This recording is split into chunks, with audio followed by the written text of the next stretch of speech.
Halo, Assalamualaikum warahmatullahi wabarakatuh. Bersama saya kembali Muhammad Tommy Adrianto sebagai pengacara atau advokat dan juga sebagai konten kreator Bung Tommy Channel. Nah, pada kali ini saya akan membuat video yang berkaitan dengan hukum.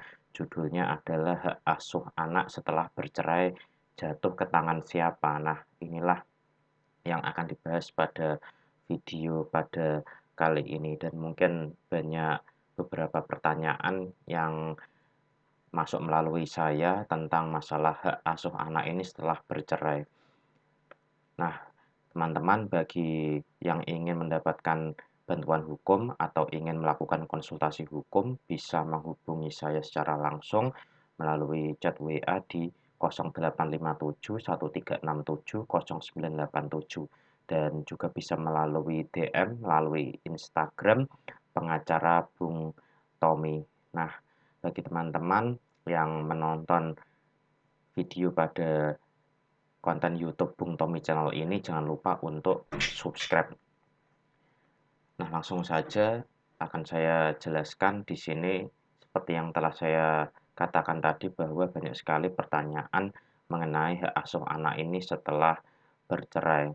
Nah, karena di sini memang banyak permasalahan yang terjadi di sekitar lingkungan kita atau di Indonesia ini. Nah, lalu hak asuh anak ke siapa bila bercerai? Nah, di sini dijelaskan hak asuh anak adalah istilah yang digunakan di pengadilan untuk memutus pihak yang akan mendapatkan hak untuk mengasuh anak. Apabila terjadi perceraian, maka pihak yang berhak mendapatkan hak asuh anak bisa dari pihak ibu atau pihak ayah. Hal ini tergantung dari penilaian hakim. Nah, jadi ini apakah nanti hak asuh anak itu dari pihak ibu atau pihak ayah, hal ini tergantung dari penilaian dari hakim. Nah, selanjutnya pihak ibu mendapatkan hak asuh anak. Nah, ini apakah pihak ibu mendapatkan hak asuh anak tersebut setelah bercerai? Nah, ini pada dasarnya tidak ada perbedaan jauh antara perceraian yang terjadi di pengadilan agama dan di pengadilan negeri bagi yang non-muslim dan pengadilan agama bagi yang muslim. Nah, kebanyakan pengadilan memutus hak asuh anak ini berpatokan pada umur anak. Artinya, apabila anak tersebut belum dewasa, maka kemungkinan hak asuh anak jatuh kepada ibu dari anak tersebut.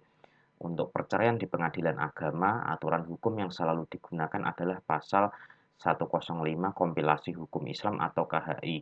Pada prinsipnya menyatakan anak yang belum berusia 12 tahun pemeliharaan anak jatuh kepada ibu dari anak kecuali anak tersebut telah berusia di atas 12 tahun maka anak berhak memilih apakah ingin ikut ibunya atau ayahnya. Karena itu dalam perceraian Islam anak barulah dapat memilih bila telah berusia 12 tahun ke atas. Nah, ini tadi apakah pihak ibu mendapatkan hak asuh anak. Nah, ini pada dasarnya baik itu di pengadilan agama maupun di pengadilan negeri, di sini kebanyakan pengadilan memutus hak asuh anak ini berdasarkan pada umur. Artinya apabila anak tersebut sudah dewasa,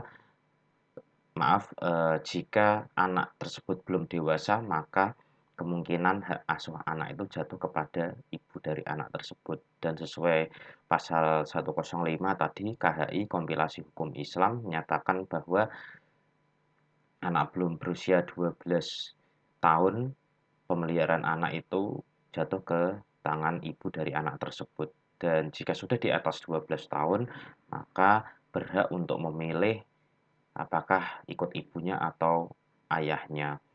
Nah, oleh karena itu di sini dalam perceraian Islam, anak baru memilih bisa memilih ke ibu atau ayahnya setelah berusia 12 tahun ke atas. Nah, itu tadi penjelasan dari saya. Nah, di sini bagaimana hak asuh anak perceraian non-muslim. Nah, di sini dijelaskan untuk perceraian non-muslim di pengadilan negeri, putusan terkait hak asuh anak akan diberikan kepada hakim karena tidak ada aturan formil yang mengatur hal tersebut sehingga hakim di pengadilan negeri umumnya menggunakan jurisprudensi dalam memberikan pertimbangan hukum.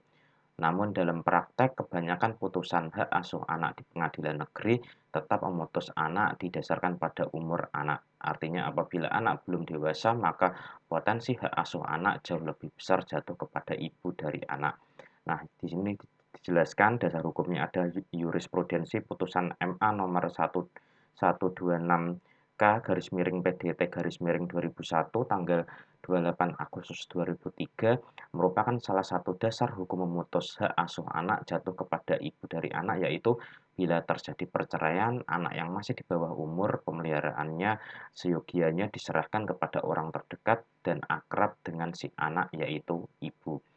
Nah, apabila mencermati ketentuan jurisprudensi di atas, maka definisi anak di bawah umur bisa ditafsirkan belum berusia 18 tahun didasarkan pada pasal 50 ayat 1 Undang-Undang Nomor 1 Tahun 74 yang menjelaskan anak yang belum mencapai umur 18 tahun atau belum kawin berada di bawah kekuasaan walinya. Nah, di sini bagi perceraian hak asuh anak perceraian non muslim dan di sini terkait hak asuh anak itu diberikan sepenuhnya keputusan oleh hakim. Nah, karena di sini tidak ada aturan formil yang mengatur hal tersebut, sehingga secara umum hakim di pengadilan negeri ini menggunakan jurisprudensi dalam memberikan pertimbangan hukum.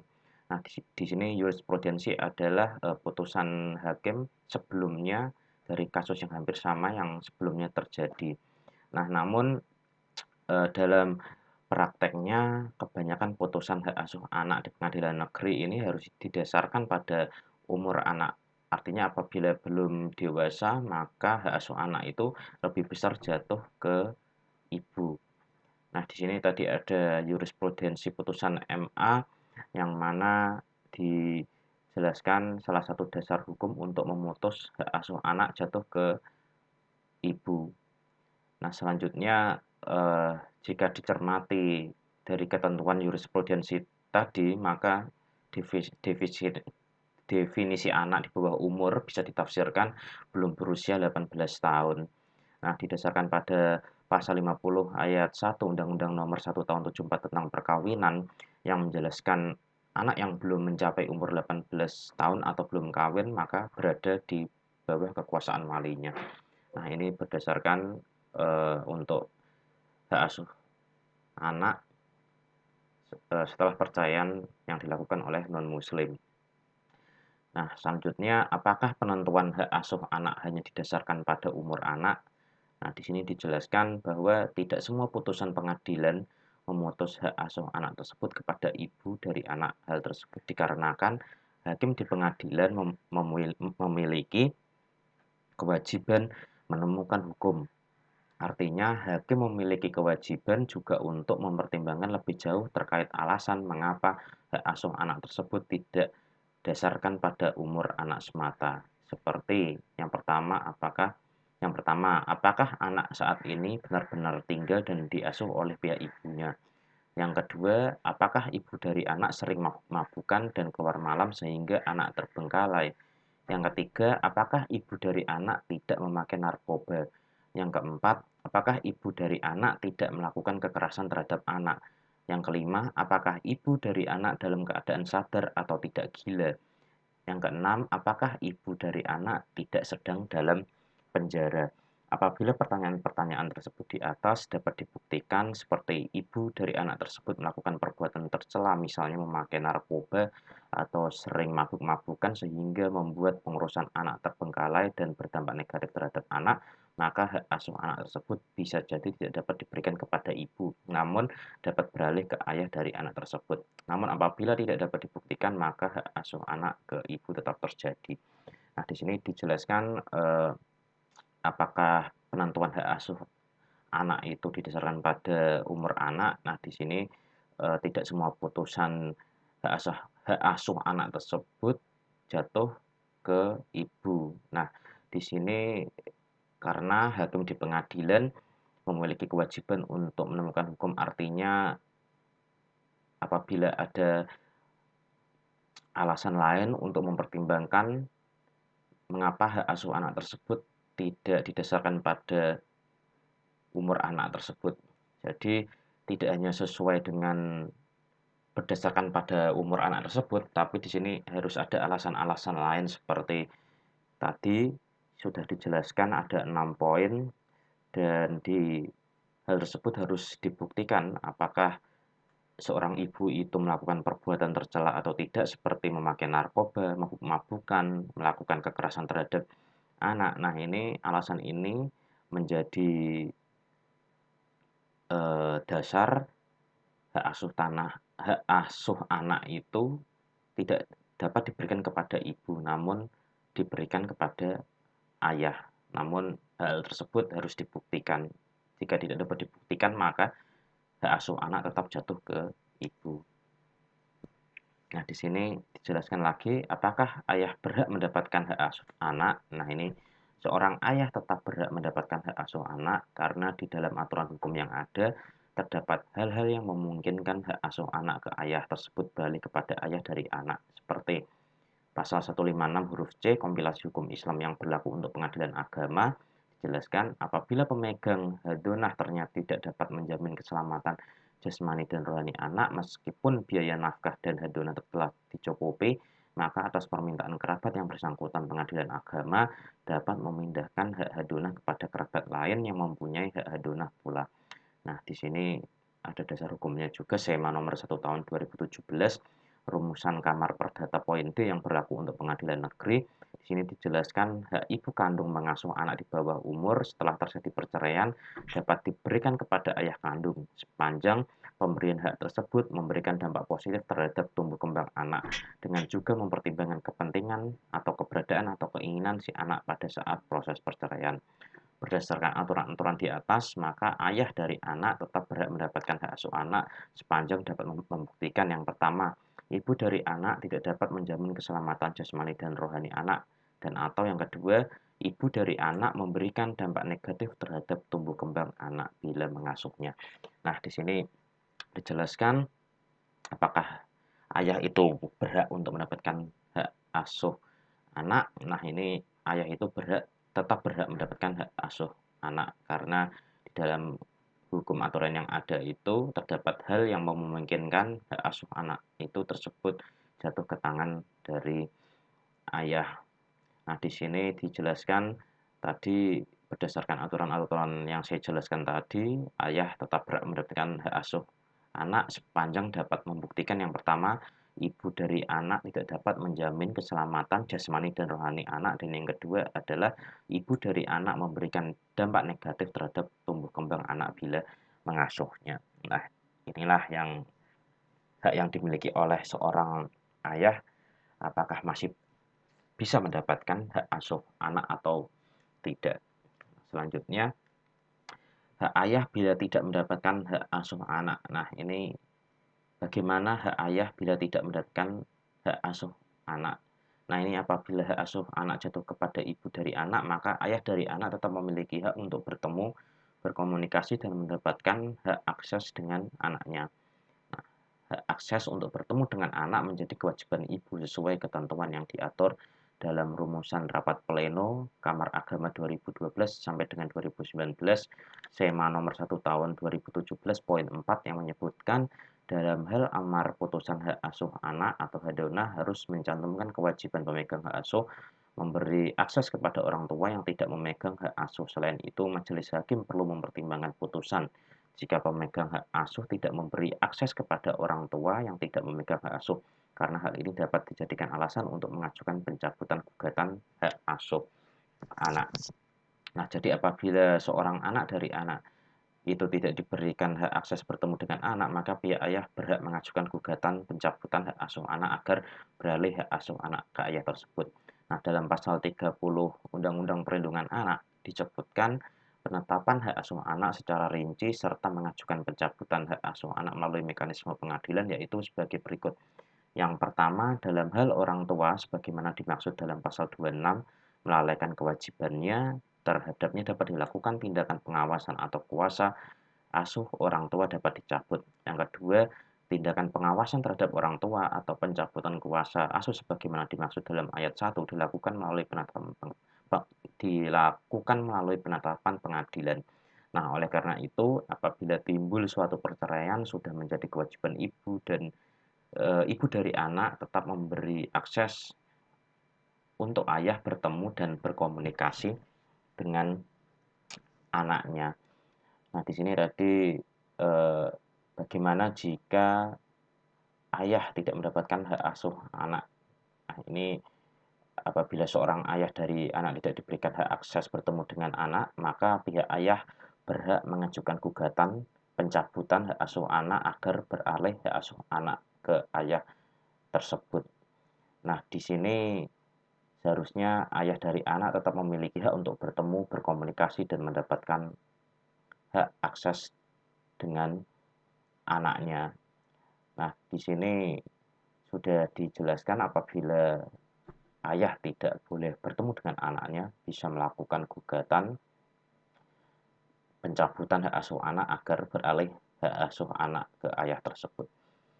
Nah, selanjutnya kewajiban nafkah anak bila terjadi perceraian. Nah, apabila terjadi perceraian, maka kewajiban pemberian nafkah untuk anak umumnya diputus oleh pengadilan adalah kewajiban dan tanggung jawab ayah dari anak. Nah, pasal 158 huruf D KHI sebagai dasar hukum di pengadilan agama menyatakan semua biaya donah dan nafkah anak menjadi tanggung jawab ayah berdasarkan kemampuannya, sekurang-kurangnya sampai anak dewasa. Pada pasal 41 huruf D Undang-Undang Nomor 1 Tahun 74 tentang perkawinan sebagai dasar hukum di pengadilan negeri menyebutkan bapak merupakan pihak yang bertanggung jawab atas semua biaya pemeliharaan dan pendidikan anak. Namun tidak menutup kemungkinan pengadilan menentukan ibu ikut memikul biaya anak sepanjang nyataannya bapak tidak dapat memenuhi kewajiban tersebut. Dalam prakteknya, baik di pengadilan agama maupun pengadilan negeri, bila pihak istri meminta nafkah anak, maka kemungkinan besar akan dikabulkan pengadilan. Namun, terkait dengan jumlah nafkah anak yang ditetapkan pengadilan dan menjadi tanggung jawab ayah, tetap mempertimbangkan kemampuan ekonomi dari ayah, anak, serta mempertimbangkan keputusan dasar anak. Jadi apabila pihak istri mengajukan permintaan nafkah yang cukup besar dan tidak sesuai dengan kebutuhan dasar anak, maka kemungkinan ditolak atau dikurangi oleh majelis hakim. Nah, di sini pada dasarnya apabila terjadi perceraian, kewajiban memberi nafkah itu pada umumnya yang diputus oleh pengadilan ada kewajiban dari ayah anak tersebut. Nah, di sini disebutkan bapak merupakan pihak yang bertanggung jawab atas semua biaya pemeliharaan pendidikan anak. Namun, tidak menutup kemungkinan pengadilan menentukan ibu ikut memikul biaya anak sepanjang kenyataannya bapak tidak dapat memenuhi kewajiban tersebut. Nah, inilah tentang kewajiban nafkah. Di sini intinya kewajiban tetap di ayah, namun apabila ayah eh, tidak bisa memikul biaya sepenuhnya, maka ibu ikut memikul biaya anak sepanjang kenyataannya bapak tidak dapat memenuhi kewajiban tersebut. Nah, itu penjelasannya.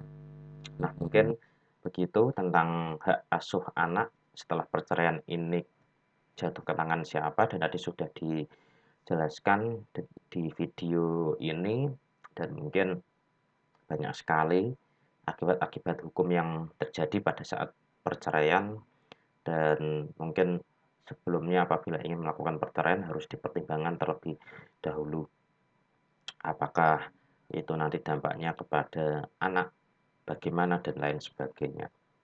Nah, mungkin begitu saja penjelasan dari saya. Terima kasih dan sampai jumpa lagi. Jangan lupa like, komentar, dan subscribe video Bung Tommy Channel. Sampai jumpa lagi.